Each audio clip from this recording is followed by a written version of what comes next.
J'habite à Paris, dans le 20e. Ma vie peut paraître insignifiante. Un détail de l'histoire avec tout ce qui se passe en ce moment. Mais j'ai envie de parler, de témoigner. Des gens que je connais de mon quartier, de mes potes et mes joies et mes galères. Bref, mon histoire.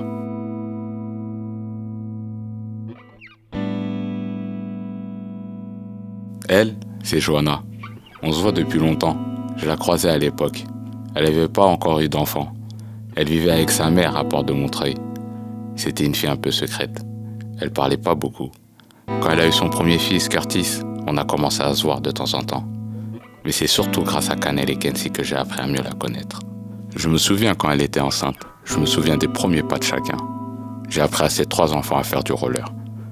Curtis a grandi, je le vois moins maintenant. Mais Canel et Kenzie par contre, je les vois souvent. Pendant les vacances, on joue aussi au foot. On court partout, on rigole bien. Canel n'a pas froid aux yeux. C'est une battante comme sa maman. Elle et son frère jouent souvent ensemble. Ils s'entendent bien. Ils forment une bonne équipe pour faire des bêtises aussi. Mais c'est des petits en or. Ils sont super débrouillards, gentils comme tout. Bref, Johanna a fait le taf. Elle en a fait des gamins super bien élevés. Elle a même trouvé sa voie. Je l'ai vu mettre de côté sa timidité, s'ouvrir. C'est grâce à ses enfants qu'elle a trouvé un équilibre. Avec leur énergie de fou, ils la mettent KO parfois. Mais elle gère. Elle tient le coup. Elle les entoure de sa bienveillance. Elle les protège comme une louve. Je la trouve courageuse, je l'admire même. Je lui ai jamais dit.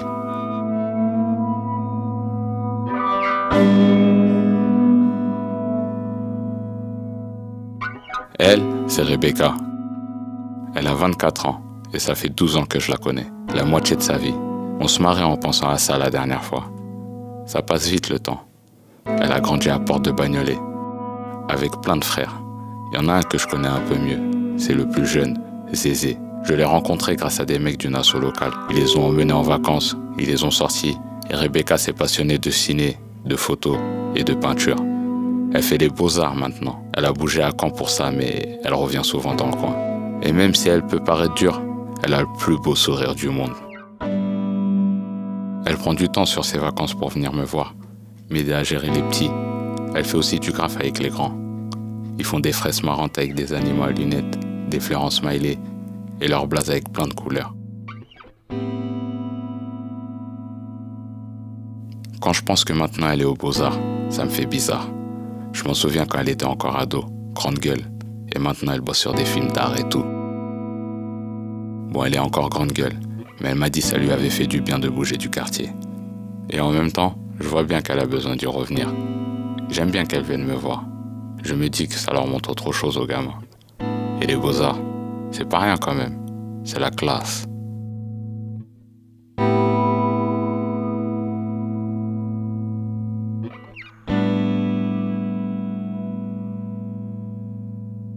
Lui, c'est Houssen. Je le vois presque tous les jours. Quand je l'ai rencontré, il avait 8 ans. C'était un gamin super sociable, tout le temps le sourire. Il est venu chez moi taper le foot avec son cousin Bachao. Ça tombe bien, il habite juste en face. Aujourd'hui, il a 26 ans. On se voit souvent avec ses potes. Ils se posent, ils discutent, ils débattent de tout et de rien. Je les écoute philosopher sur le sens de la vie ou du mercato. Ça chante pas mal, mais ça reste toujours bonne ambiance. Il court bien aussi d'ailleurs. Depuis son premier contrôle, il se fait appeler Armando. Je sais pas pourquoi. C'est un bon gars motivé. Je dis ça parce qu'il cherche du boulot en ce moment. Hier, il a passé un entretien pour bosser dans un magasin de bricolage. C'est en bonne voie. Je croise les doigts pour que ça marche. Tous les dimanches, il y a foot à partir de 13h, avec des gens qui viennent du 4 coins du 20e. Il y a même des banlieusards et des types de l'auberge de jeunesse d'à côté. Des flics même, un peu de tout. Houssen, c'est un battant, un bon. Il a grand cœur et il se laisse pas abattre. C'est sûr que la vie de quartier, ça nous a tous marqués. On partage les bons moments comme les coups durs. Pas mal d'entre nous ont dû grandir vite, on n'a pas eu le choix avec lui. J'ai vécu des trucs de ouf, on a vraiment grandi ensemble. Ça me fait plaisir qu'on continue à se voir. C'est rare d'avoir des vieux potes avec qui tu t'es jamais embrouillé. Pour le coup, lui aussi il a grandi vite. C'est Antoine, il a 26 ans. J'ai l'impression de le connaître depuis toujours. Je crois que j'ai dû le rencontrer à peu près à la même époque qu'Houssen. Il a le même âge, c'est un marrant, c'est une grande gueule, c'est un Corse. Antoine a jamais raté une fête au quartier. Il a vraiment trouvé sa voie lui aussi. Il est animateur. Il donne des cours de foot à des gamins. Il arrive à rameuter tous ceux qu'il voit en galère, pour peu qu'ils aiment taper dans le ballon. C'est un peu son histoire à lui aussi. Il devait avoir 8 ou 9 ans quand il a rencontré des mecs d'une asso locale qui se démenaient à organiser des trucs pour des gosses du quartier. Il n'y avait rien à l'époque. On zonnait tous un peu.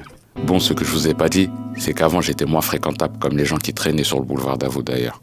Antoine se demandait qui étaient ces dames qui se tapaient des clopes en remettant du rouge à lèvres. Je voyais bien dans ses yeux qu'il ne comprenait pas pourquoi elles faisaient les 100 pas toujours au même endroit, dans leurs bottes en cuir. Mais de plus en plus de gamins venaient jouer. Du coup, les dames sont parties. Et petit à petit, on a pratiqué d'autres sports. Elle, c'est Séverine. Elle a 2 sœurs, Célia et Eva. Avec Célia, elles ont que 2 ans d'écart. Et elles aussi, elles ont grandi dans le coin. Séverine, c'est une sportive. Et elle fait du vélo comme une folle. C'est vraiment sa passion. Et elle fait des courses et tout. Quand elle avait 7 ou 8 ans, elle venait faire du roller toutes les deux avec Célia. Il y avait un grand qui les accompagnait tous les mercredis. À force de venir, Séverine a persévéré et a fini par bosser comme animatrice. Au début, elle animait des ateliers sportifs avec les gamins du quartier. Et petit à petit, elle leur a proposé de faire des coloriages, des dessins avec Rebecca. Le jour où il pleut ou quand il fait froid, ils se mettent dans les vestiaires assis par terre et ils sortent plein de feutres et de crayons. Célia passe le bac cette année et elle prend des cours de théâtre. Elle se débrouille vraiment bien. Et elle a déjà tourné dans plusieurs films. Quand elle est sur scène, elle est super à l'aise. C'est un truc de ouf. Toutes les deux, je les ai vues grandir, devenir des femmes, affiner leur goût. Ça me fait plaisir de voir qu'elles ont trouvé leur truc chacune. Et qu'elles sont douées. Ça m'inspire.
Je les connais tellement bien tous ces gens, franchement j'ai changé grâce à eux.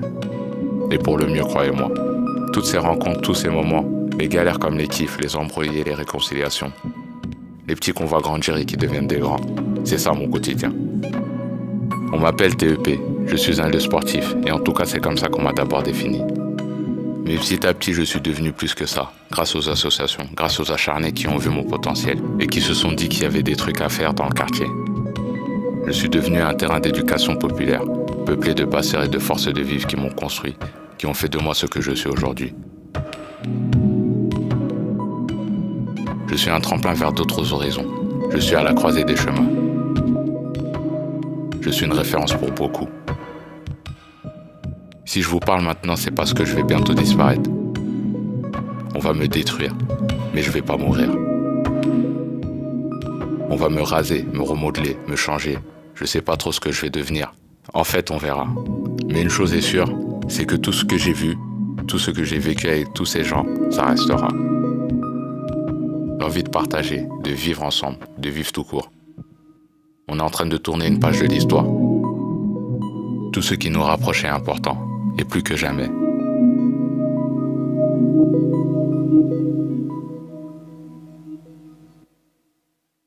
Paris, c'est nous aussi. C'est toutes ces petites choses qui nous relient et qui nous rendent riches, forts et vivants.